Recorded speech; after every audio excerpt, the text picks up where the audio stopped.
Եվրոպա Սավը տանում հեքիաթ մի պատմեք էլի։ Վրդովված ու զայրացած է Մեյմանդարի շուկայում միրգ բանջարեղեն վաճառող այս տղամարդը։ Չի հավատում, թե դադարեցնելով Ռուսաստան արտահանումը կարող են ապրանքը իրացնել եվրոպական շուկայում։ Ռուսաստանը գնաց Եվրոպան կգաց այս ապրանքը տանի, այդ բարձր դրեք ձեր գլխի տակ հանգիստ քնեք։ Մի աշիկ բան եմ ծախի առավոտվանից։ Մի աշիկ, այս մի աշիկ։ Նայ գրուզը սաղ ավտոյի մեջ։ Դե թող գա, ասում է հանել են Եվրոպա։ Գյուղացիները տարակուսած ու լարված են, այս տարի ստացած բերքը իրացնել չի հաջողվում։ Արկղերով մնում են, փչանում, ամբողջ սեզոնի աշխատանքն էլ ջուրն է գնում։ Արտահանել չեն կարողանում, շուկայում լճացում է, միրգ բանջարեղենը լճանում է։ Ռուսաստանի սահմանափակումների պատճառով Լարսի անցակետից հետ վերադարձած ապրանքը ասում են ավելի դժվար է վաճառել, նույնիսկ ինքնարժեքով։ Մենք գնում հետակալել լրիվ էժանքին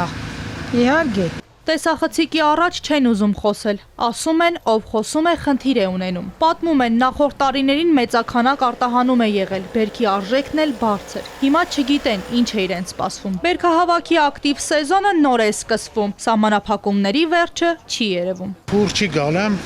դեռ շատ դժվար է այս տարի վաճառելը։ Դե որ դուր չելնեմ արդեն լճացում ալնում, ապրանքի գինի իջնում է, ելակի վրա է ազդում, գիլասի վրա է ազդում, բիբարի վրա է ազդում։ Լճացում, որովհետև անցյալ տարի էսվախ 600 գրամ ենք ծախում, այսօր 400 գրամ ենք ծախում, 200 գրամի տատանում ատալու։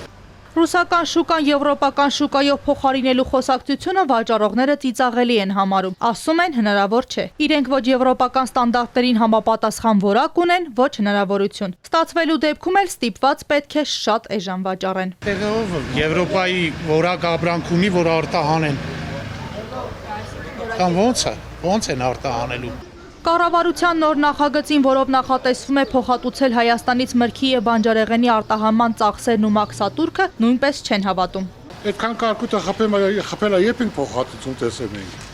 Սաղ սուտ է։ Եթե տան շատ լավ կլինի, բայց եթե տանել, Եվրոպա մեկը ֆուրի շոֆերները Եվրոպայի հետ շատ կապը կամ որ երկրով են տանելու։ Տրանզիտ են մուծելու, բան են անելու էդի։ Լավ ապրանքի գինը կիշնի էլի միանգամից։ Ու որակ պետք է տանեն, որակը 90%-ը չունի։ Վաճառողների խոսքով իշխանությունը առաջնորդվում է իր շահերով, նախընտրական փուլում փորձում է դիվիդենտներ շահել։ Ի վերջո, ինչպես միշտ ուժում է գյուղացին, չվաճառված մրգի ու խնդիրների հետ մենակ մնալով։ Մանուշակ Մելքոնյան, Հարություն Հովսեփյան, Էպիկենտրոն։